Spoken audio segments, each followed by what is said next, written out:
Good morning, and it's good to have you join us on Nigeria Now, showing on your digital first Pan-African news network, that is TOS Television. And as always, we bring you stories from the front pages of the newspapers each day, of course, with the national dailies. My name is Merciful Ajinamo. Joining me in the studio this morning is Felix Adetobo. You're welcome to the show. Yeah, good morning. Good morning. How are you doing? I'm fine. Good, good. We have a couple of stories this morning to read out to you and analyze them just briefly. We begin with Daily Trust newspaper.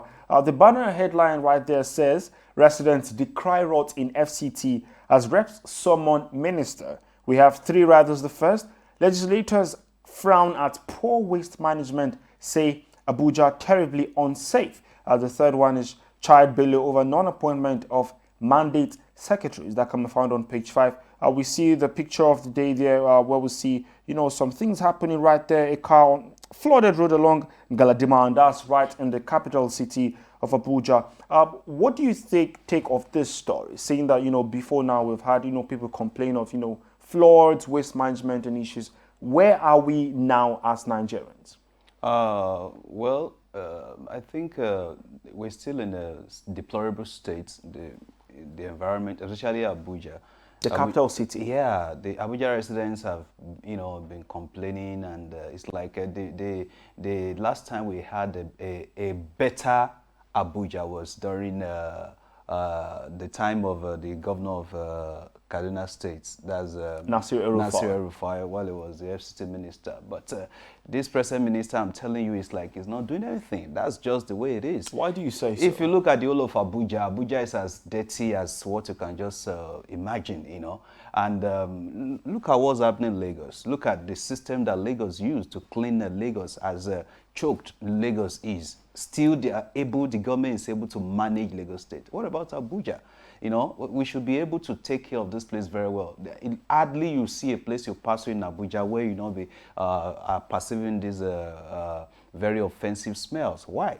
I think Abuja and Environmental Protection Board, if it's in their jurisdiction to take care of Abuja, then they should do their job and stop pursuing all these people selling oppa and the rest all around Abuja. And if they can't really handle it, probably, or maybe the FCTA should try as much as possible to set up another body that will take care of Abuja. Abuja is dirty. I do know that there are some people who are tasked with the responsibility of cleaning. When you ply the roads in the mornings especially, and you see some of these people. I mean, I've had to have a conversation with some of them, and they're on a payroll. Some of them even decry poor payment structure and everything. But I think the thing here, people living in the rural areas, people who do not have access to clean roads and have access to pliable roads where they can, move from one place to another. But anyway, let's see how this unfolds and see if the minister, does anything. Still on Daily Trust newspaper, from the very top there, we see bandits kill 7 policemen in Zamfara State. That story can be found on page 8 of the Daily Trust newspaper. And of course, Anambra governorship election, Soludo maintains lead as INEC collates Ihala's result. That can be found on page 8 as well. On several newspapers, on some news stations, they've already declared, INEC has declared Soludo winner. What do you take of all the processes that have happened even before now, even APC coming up with a case to not accept the result as at then, but now we've had Soludo emerge victorious. What can you say about that? Yeah, I think that's very good for Anambra State. Soludo has finally emerged. We knew before now, when I think last week Saturday, when the election started, we yes. knew already that this is going to be, but just that it's not in our own jurisdiction to declare him. But APC, what are they raising? Do they even have a candidate in the first place? Their candidacy has matters in court, because of internal wranglings and the fact that it was not duly nominated. So APC issue should just be set aside. They don't have any case at all. But the fact is that now Anambrarians have a governor, duly elected governor, even though those that voted were not even up to 10% of the registered voters. But it's quite, it's not good for our country, and it's not good for democracy. It's not good for governance. People should learn how to come out and exercise their franchise. Okay, I do know that yes, the data, the less than 10% represent those who exercise their franchise. But don't you think it's as a result of the tension that had happened in the state before the election? Merciful, even before now, Anambra, as one of the highest states that has a voter apathy.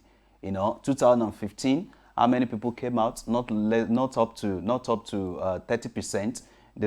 I think 30%. 2019, we know how many of them that came out. Not up to 30% again that came out. So now that we are seeing this now, see what we have. So it's beyond security issues. It's beyond security issue, although it's added, because later we heard that some of the ad hoc those that were recruited, for the election, later their parents told them not to participate, and the show of force. I said it before. The show of force by the police also added to it. Then with the tension already created by IPOB, in that region. So I feel that it's okay, but we have to do more. If we're having less than 10% to vote, it's not good for us. All right. Still on the Daily Trust, we see National Assembly's OKs. National Assembly OKs e-transmission of election results, direct primaries. That's kind of found on page 38. And then we see readership drop affecting newspapers' revenue, and that's NPAN. And now this story on National Assembly OK transmission of election result has long been overdue. We've had people call for it.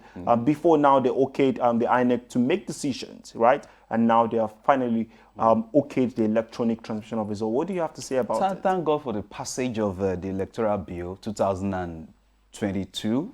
That's what it's going to be if it's been assented to by the president, and I believe he's going to assent to it if truly he wants to leave a legacy according to what is said sometimes last month. This is like a constellation of 2010, 2011, 2015 Electoral Act. Okay. Then with the effort of the 8th Assembly. Don't forget, the 8th Assembly tried as much as possible under Bukola's hierarchy, tried as much as possible to make sure that they passed, they reform our electoral process. Although the president didn't later assented to it, given the different reasons. But if we go deep into the Electoral Act, or the Electoral Bill, because it's not yet assented to, if you go through it, Section 2, Section 4, 5, 6, 7, and 8 have been deleted. Then we have Section 3, 4, 5, 6, 7 now, replacing it. And then when we now go to Section, I think Section 8 and 9, we have a kind of change too that happened to that. Now, if we go to Section 2, it talks about the process of the procedure of nominating a candidate. And right now it's going to be through direct primary. And I love the word used. Instead of may, it now uses shall. Get. Shall is like it's a show of, it's fixed. It's constant. Yes, it's constant now. Then if you go to Section 3 of it, in Section 3 of it talks about,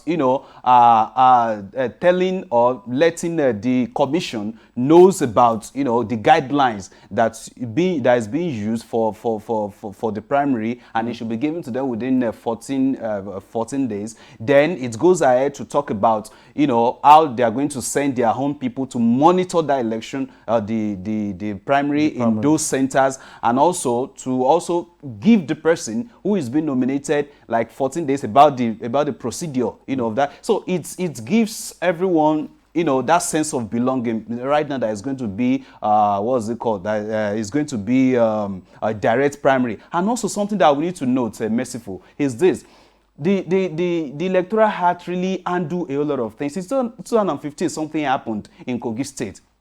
The matter in Kogi State was so new. It was a kind of lacuna in Nigeria's law, where a governor died, an elected governor died, and who is going to take over? There was no provision for it in our laws. No, but now this has taken care of it. Now, if someone who is being nominated, a candidate dies, probably after election that he has won, then the party can, within 21 days, carry out another primary. Yes, no, they carry out another primary. They've already produce a candidate. Are you getting it now? Yes. But if it's the National Assembly members that this thing occurred to, the National Assembly member, that shows that the election is going to start afresh. So they tried as much as possible to making sure that at least some things are put right. And if I don't know if I may still continue, there are a lot of things that we can really discuss. Discuss definitely. Well, we have a short time. Right. We have other newspapers that we can look at. You know, of course, the Daily Times is also talking about the Electoral Act Amendment bill that has now been okayed by the National Assembly for e-transmission of results. You can grab yourself a copy. And also on the Blueprint, the same story that talks about the National Assembly okaying direct primaries. Of course, just grab yourself a copy of any of these newspapers and stay updated on our website. That is www.tostvnetwork.com. And don't forget to be a part of our social media community as well. Thank you so much for joining us. I remain Merciful Ajinimo. See you tomorrow.